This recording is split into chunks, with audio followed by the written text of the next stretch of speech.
ಬೆಂಗಳೂರಿನಲ್ಲಿ cycle, sump cap, vehicle parts ಹೀಗೆ ಸಣ್ಣ ಕಳ್ಳತನ ಪ್ರಕರಣಗಳು ಹೆಚ್ಚಾಗಿವೆ. ಮೊನ್ನೆ ಸಿಎಂ ಮನೆ ಕೂಗಳತೆಯಲ್ಲೇ ಸಂಪ್ರ ಮುಚ್ಚಳ ಕಳ್ಳತನವಾಗಿತ್ತು. ಈಗ ಕೋರಮಂಗಲದಲ್ಲೂ ಸಂಪ್ ಕ್ಯಾಪ್ ಕದ್ದುಕೊಂಡು ಹೋಗಿದ್ದಾರೆ. ಮನೆಯಲ್ಲಿ ತಾಯಿಯೊಬ್ಬರೇ ಇದ್ದಾಗ ಕಳ್ಳತನ ನಡೆದಿದ್ದು ಸಿಸಿಟಿವಿಯಲ್ಲಿ ಕಳ್ಳರ ಕೈಚಳಕ ಸೆರೆಯಾಗಿದೆ.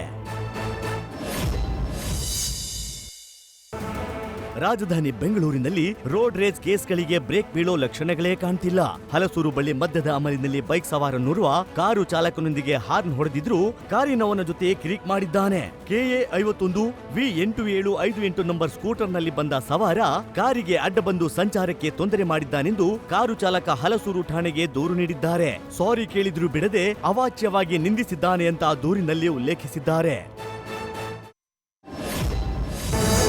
ಯುವಕನೋರ್ವ ಒನ್ ವೇನಲ್ಲಿ ಸ್ಕೂಟಿ ಓಡಿಸಿ ಹುಚ್ಚಾಟವಾಡಿದ ಘಟನೆ ಬೆಂಗಳೂರಿನ ಎಲೆಕ್ಟ್ರಾನಿಕ್ ಸಿಟಿ ಫ್ಲೈಓವರ್ ಮೇಲೆ ನಡೆದಿದೆ. ಯುವಕನೋರ್ವ ಎಲೆಕ್ಟ್ರಾನಿಕ್ ಸಿಟಿಯಿಂದ ಸಿಲ್ಕ್ ಬೋರ್ಡ್ ವರೆಗಿನ ಫ್ಲೈಓವರ್ನಲ್ಲಿ ಒನ್ ವೇನಲ್ಲಿ ಅತಿ ವೇಗವಾಗಿ ಸ್ಕೂಟಿ ಓಡಿಸಿ ಹುಚ್ಚಾಟವಾಡಿದ್ದಾನೆ. ಸದ್ಯ ಯಾವುದೇ ಅನಾಹುತ ಸಂಭವಿಸಿಲ್ಲ.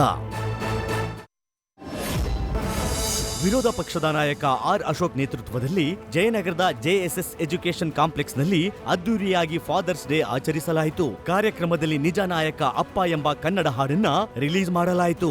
ಈ ಕಾರ್ಯಕ್ರಮದಲ್ಲಿ ಬಿಜೆಪಿ ನಾಯಕರು ಮತ್ತು ನಟರು, ಗಾಯಕರು ಭಾಗಿಯಾಗಿದ್ರು.